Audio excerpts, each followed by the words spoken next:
Hey everybody, it's Bruno and B again. Great pleasure. I've got El Maestro, the master, Jason Ribeiro of the Calgary Surge. Jason, thanks for coming back, braving the elements for the second episode. You know, it gets increasingly more difficult. How are you doing today? I'm good. How are you, my friend? You know what? Hanging in there. We were talking about the great success, triumphs, challenges. I want to talk about, if you're okay with it, just kind of like a reflection after a year, right? A year and change, actually. Nothing was here. You created it. We talked about that. If you guys missed our first session, there's the links down here. By the way, there's the links to all the Calgary Surge. Go buy tickets. Go buy whatever. Jerseys. Do I have a promo code? We got to look for... use a promo code Bruno. I don't know if it's going to work, but anyways, use that. Yeah. See what happens. Give Jason a call if it doesn't. But all I'm saying, main reflections and what it means to this city. Yeah, no, it's a great question, and I think we're a month and change removed from the season here, and so we've had a lot of time to think. I think, look, what I look back on, this year, because it's been a whirlwind. Like, it's been a whirlwind personally. And then I know for our entire organization and the place we've sort of settled in within the city in terms of its hearts and minds of where we've landed. I would encourage people to think about any new venture this way. How are you trying to? It's one thing to stand something up, but it's one thing to rewrite the rules a little bit. And a lot of people have come to us and said, this has been a great banner first year and it's great. And I think we're pretty hard on ourselves. So we're already thinking about what we need to do year two and things we want to clean up, things we want to do more of. But in this kind of banner year one, I've been trying to think about, well, what's reflective? What's the DNA of that success? What do we keep? What do we refine? What do we hold on to? And the thing I keep coming back to was a promise we made when we launched. And for me, this wasn't a talking point. It was really, this was the idea, which was, what if you took a city that is in the midst of defining itself, and there's been some ups and downs, but it still feels like we're going through something. We're still trying to figure out what Calgary is, or even reckoning with what Calgary was and what it could be. What if you just took a mirror and held it up and reflected back to Calgarians their hopes, their dreams, their blemishes, their beauty marks? What if you literally just held up that mirror and said, this is Calgary, and as part of the Surge family, you're going to be a part of community. And again, this is against the backdrop of, Legion populations dwindling, church populations dwindling, gathering spaces dwindling, et cetera. After a rough couple of years where we were fairly isolated during the global health pandemic, what if we just held up that mirror and said, you're welcome here? What do you want this to be? You tell us. And that was the most powerful decision we've made. So as much as we're going to get credit in some ways for creating something, I think we had very little. You said maestro at the beginning. I think we had very little to do with this. I really think it was the players and the people and the community organizations and the sponsors and the partners who said, I want to be a part of defining this. And we kept our borders malleable enough that people could come in and give us ideas, and fans were able to come to our games and feel like we were approachable and accessible. And I literally just left a meeting with one of our partners, and they said, look, it's 3,000-4,000 people in Winsport Event Center. It feels like 10,000. But at the same point in time, I can see the faces of my friend that's sitting 2 sections over. And that intimacy is so valuable to us. So I think that's the number one reflection, is that if you're launching a new venture, you better have meaning and substance as to why you're doing this, because this was not just a basketball team to us. This was more than basketball. This was creating a cultural vehicle for Calgarians that was powered by Calgarians and their desires and needs. And maybe the last reflection I have is more so personal. For me, there's always been a kind of entrepreneurial strain in anything I've been a part of. I've always kind of carved out, even in executive roles within an organization, the things where I get to play a little bit and test my own assumptions. this was the kind of first go around in a very public way of putting my name on the line, and certainly my business partner did the same, and leading something kind of start to finish. And what I've realized is that, where I had been very, very protective of myself in doing all the right things and making all the right calls, it's not possible in an entrepreneurial venture of this scale. You're gonna make mistakes, you're gonna fail, you're gonna, have bumps in the road. And certainly I think I'm coming out of this year, and I think our staff is too, hardened by the fact that, hey, we did this, it was untested, we've got some battle scars and some gray hair, but we're all the more stronger for it. And that's why I think there's no rest for the wicked, batteries in the back. And I think we're off to work on making sure that the second season is even greater for Calgary.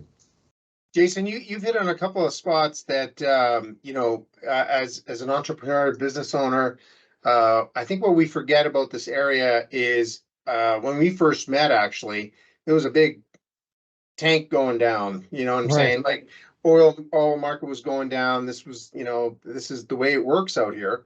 And in your previous roles, you were trying to muster up some energy and all that kind of stuff. I don't mean naturally, but I rarely met somebody that was so focused and so positive, talking to you. And then when you took this endeavor, took this on, I was just like, man, this is going to be great. Second time I kind of pump your tires a little bit, but really that's what it takes. And I really believe that I grew up in Ottawa. A lot of people know that. I was a diehard Rough Rider fan, and they kind of went bankrupt a couple times. And I remember growing up in the early late 70s, and all of a sudden they decided, oh, we're going to do marketing, and we're going to do this. And you know what they stopped doing? They stopped doing what you guys were doing, going into the quadrants, right? And the players meeting the kids, and you meeting with the kids and giving them signed toothpicks. It doesn't really matter. And I felt the connection with the players, with the team. And all of a sudden that kind of stopped. Okay. And I'm going to be criticized back home. I don't care. But that's what I felt. I didn't feel like I knew the players. And what you're doing, if you want my 2 cents worth, is you're doing the three vital things, and you're doing authentically and genuine, is you're making it exclusive, inclusive. They feel part of it. That win sport, my kids played hockey there. I don't know if there's a nicer place, really. It's a hidden gem, eh? Like there's not a bad seat in the house, and it's like beautiful. Brand new. Like it's amazing. It's like basketball theater because it's so beautiful. Yeah. So it's, inclusive, exclusive, and a lot of people are cheering for you and your team, not just the team. It's you. People cheer for you. People cheer for your partner. People cheer for your partners, business partners. And I think that's what this whole town's made out of.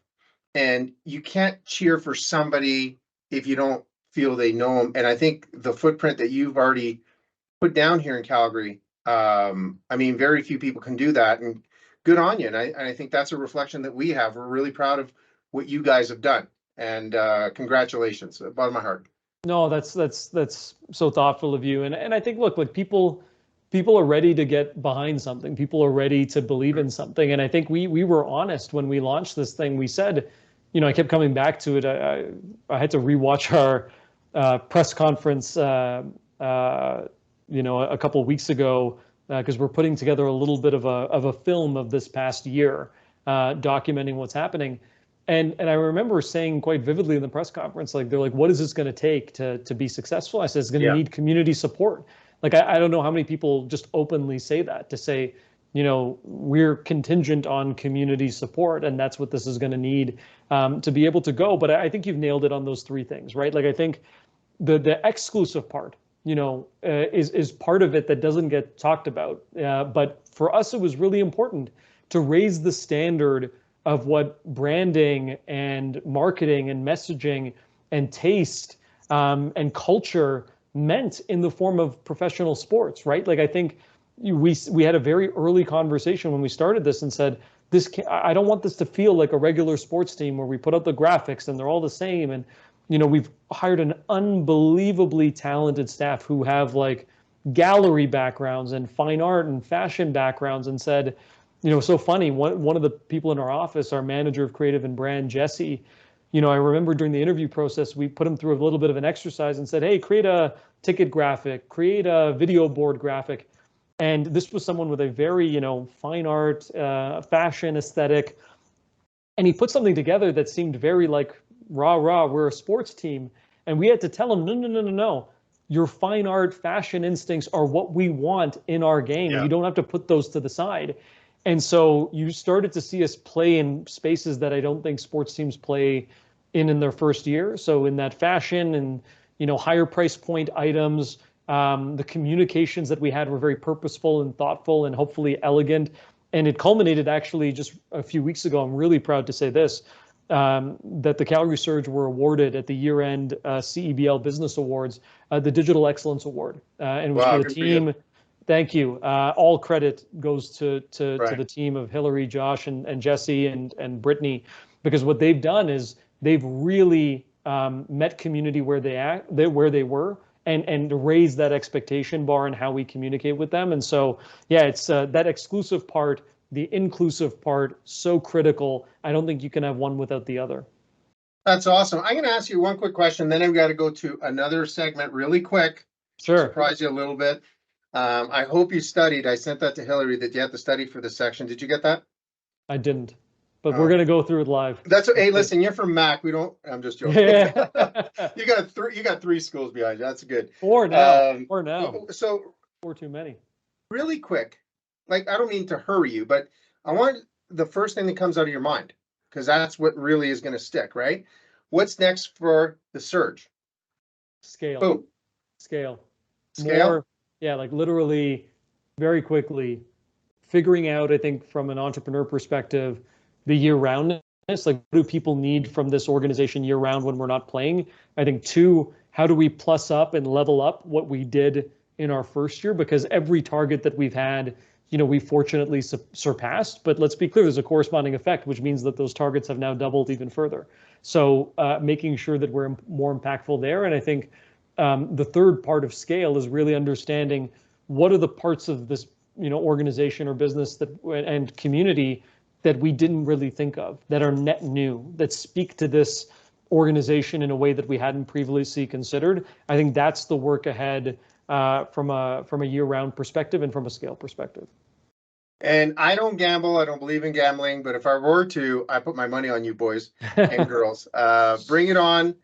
Congratulations. And now the hard part, right? Boom. Hit me. We're going to do a little rapid fire. Hit me. Okay. Favorite food? Pasta. Oh, come on. Great. It's a layup. It's a layup. Come on.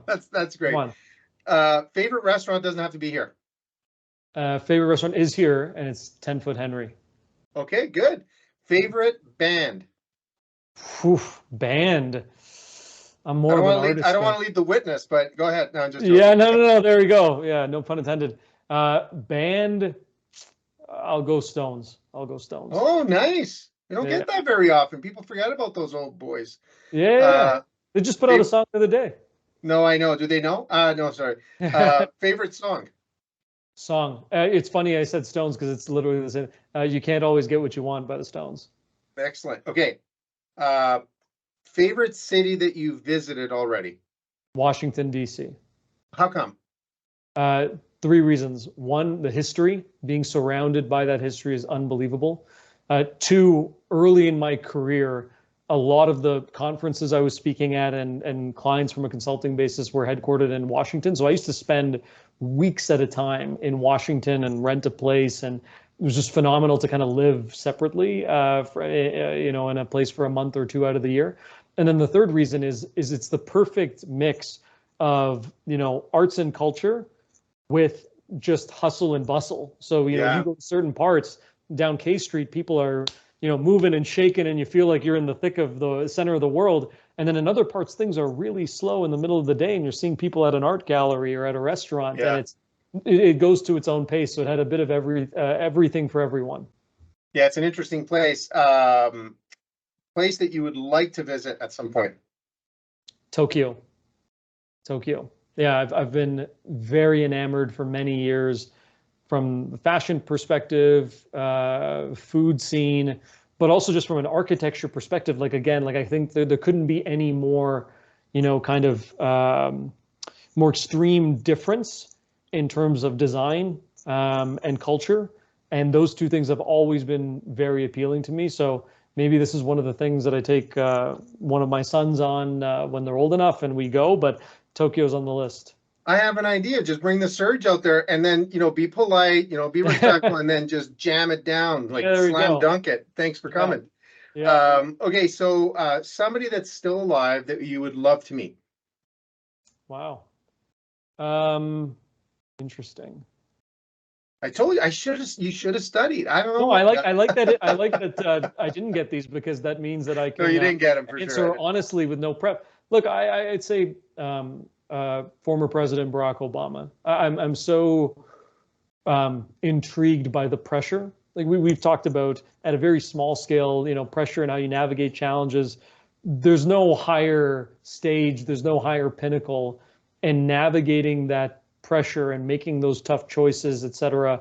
And that's the ball game at that level.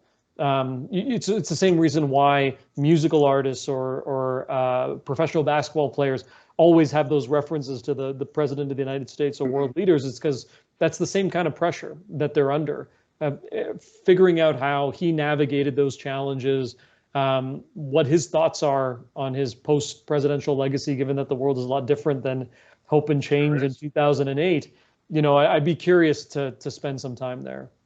So he's a big basketball fan. Do you actually think? I mean, you're around professional basketball players. Do you think the Secret Service went easy on him when they went 1-on-1 and 2-on-2? Look, I think 100%. Like I don't think. But to his credit, prior to that whole life, when he was a state senator and a senator, there were a few people, mutual acquaintances, 5 steps removed, that I've met and spoken with who played in those pickup games in Chicago and said it was really no holds barred. Like it was an aggressive, he was some state senator. He was a senator. There wasn't any reason to lay off him. So I'm sure he got a little bit of white glove treatment later on, but at least I know in the early days he could hang for sure. Well, he's the president. He can call foul, whatever. What are they going to do? Okay, so person that's passed away, unfortunately, and you would love to meet. Anybody, anytime. Yeah, no, 100%. For me, when I go back through time and really think about someone who isn't here that I think we could benefit from in terms of guidance is a Martin Luther King Jr. And I even think that perspective around, this just community, this loving, beloved society, this is but one of the big positive things about bringing the Surge here was that you're bringing light, you're bringing positivity, seeing kids' faces and they're smiling. Like I didn't put that much stock into that until I became a parent, right? And thinking about how we build beloved communities and thinking about how we reconcile very polarized, intense divides. I think we need a dose of, that vantage point, that elegance of argument. And I think an understanding that the arc of history still bends toward justice. And, that's a voice, I think, and a perspective I think we're sorely missing. And so to spend some time there would also be welcomed. So, Jason, do you have like a nickname? Like I call you JR, the superstar, like Johnny Rogers. Or do you remember Johnny Rogers? You're probably too young. No. Played for Nebraska. Yeah. That name I know. No, I like it's usually J or JR. But when I was in university at Mac, not studying, I shared a house with a lot of lax boys, a lot of lacrosse boys, and with just like hockey guys, like as soon as a nickname comes, it sticks. It's over. And at the time, Jason Ribeiro sounded a lot like Jason Derulo, the artist at the time. Right. And he had he began his songs all the time with Jason Derulo. And so that for at least a good 10 years stuck. And every time I run into my friends who used to live at our house was 27 Gary Street. We'd call ourselves 27 Gary. Whenever I run into the 27 Gary boys, it's Jason Derulo. There's no escaping it. Oh, that's good. Well, we'll start a chant for the next game. Yeah. Hey, I know you're with the basketball team, but favorite sport? Like the 1A, 1B for me, it's always been basketball and soccer. Like I think, nice. And look, and the weight behind that, I clearly missed my era. Like I'm a diehard Dallas Stars fan. I'm a big sports head, like every sport you could imagine. But my 1A, 1B were always basketball and soccer. And what's so interesting to me now is seeing how far this country has come. Because, you know, growing up in Hamilton, soccer was a big sport, but it was also a reflection of the community. A lot of Italian, a lot of Croatian communities. That was the number one game. But now to see, I just saw a poll 2 months ago showing that basketball and soccer are now the second and third most popular sports in the country. And to put in perspective, most popular sport, hockey 21%, basketball 19%, soccer 17 to 18. It is not going to be, a few years later, it's going to overtake hockey as the most popular sport. Both of them will probably do that. So it's a crazy amount of, I was built for this era, not the past, but yeah, basketball and soccer 1 and 2. Good for you. So, favorite athlete of all time? It's gotta be. I gotta give a two-way tie. I'll go basketball and soccer just for that. Sure. From a soccer perspective, it's Ronaldo. Like and not because the mentality mirrors mine, not any of that stuff, but like I was that age when he came up in that first Euro tournament, and then that World Cup and the wink with Rooney. Like there's just moments of my life that have been dictated by what CR7 was doing in the Portuguese national soccer team. So Ronaldo is just there, just dominance, sports science, all the things that he's done. And then on the basketball side, it's, you know, when I was younger, it's clearly Jordan. And then I think that transitioned into Kobe as a young adult. Sure. And now is kind of, it's harder to be the guy after the guy. And sure. for Kobe to mirror all the skills and talents and now to have been taken from the world too soon, but also to have hung up his sneakers and gone into fashion and gone into winning an Academy Award, like the mentality and the relentlessness, that is of any athlete from a mental perspective that I've ever resonated with. It's Kobe 100%. I don't have my computer here, but on it, I don't put stickers on my computer. The only 2 stickers I have one is a Surge sticker, and on my MacBook on the other side is a 24 Kobe Bryant sticker, and there won't be any others that go there. Spoke fluent Italian. Can't take that away from him. You did, 100%. He grew up in Italy.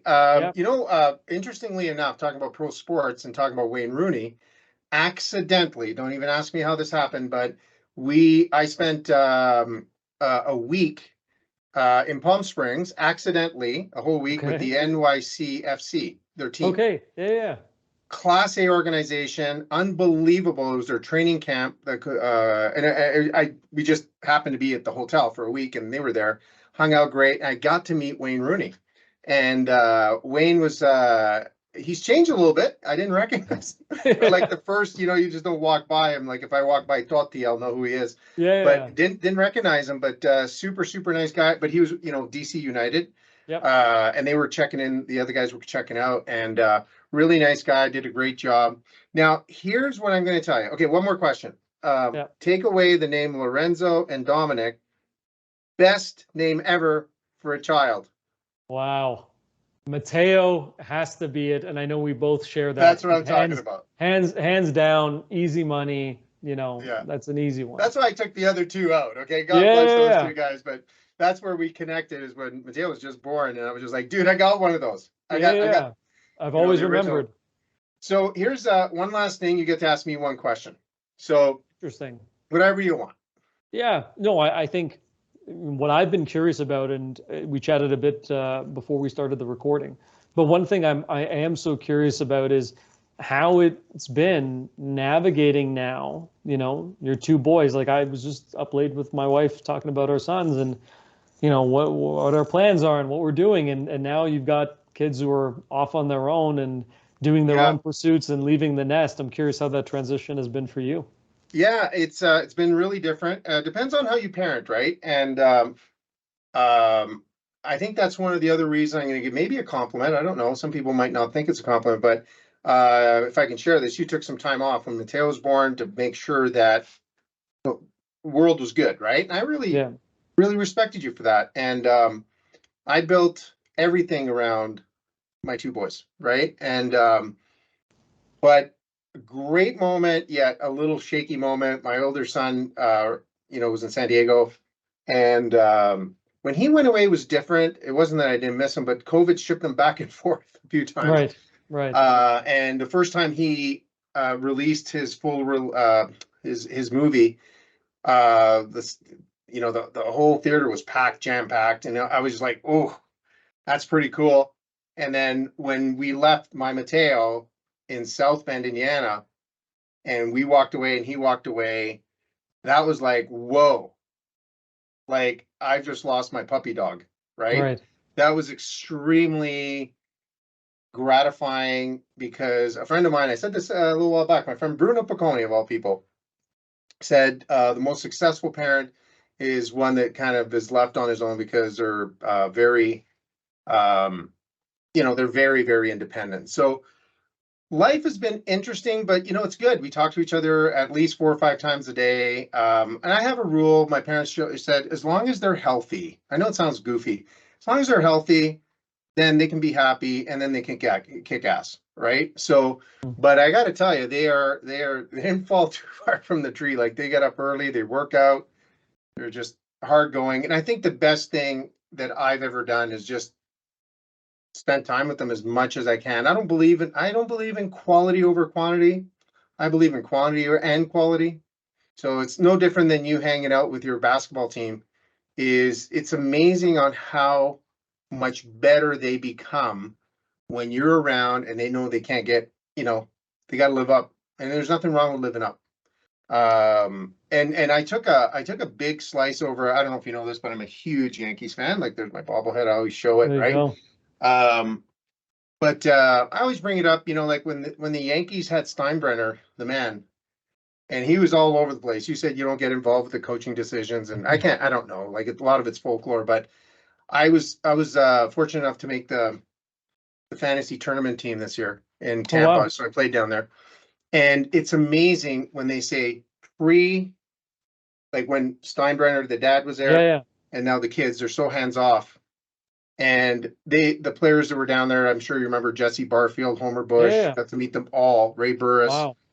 And they all said it was just like, he knew everything. He knew your batting average. He knew everything. And that's kind of what parenting is about a little bit, It's like if they know you're on them a little bit, then they're just going to do it. But it's been a transition and a lot of alone time.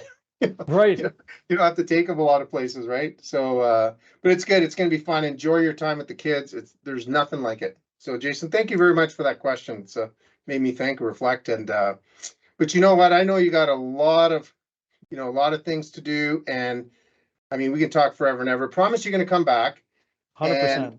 And we do want to recognize not just your team, the city, but also what you bring to the table and your partners, because energy is what it's all about. And you guys bring a lot of energy, and we thank you for that. No, thank you so much. It's been a pleasure, and I look forward to the next time for sure. Awesome. Well, go Surge, go. We'll talk to you next time. Thanks. See you guys.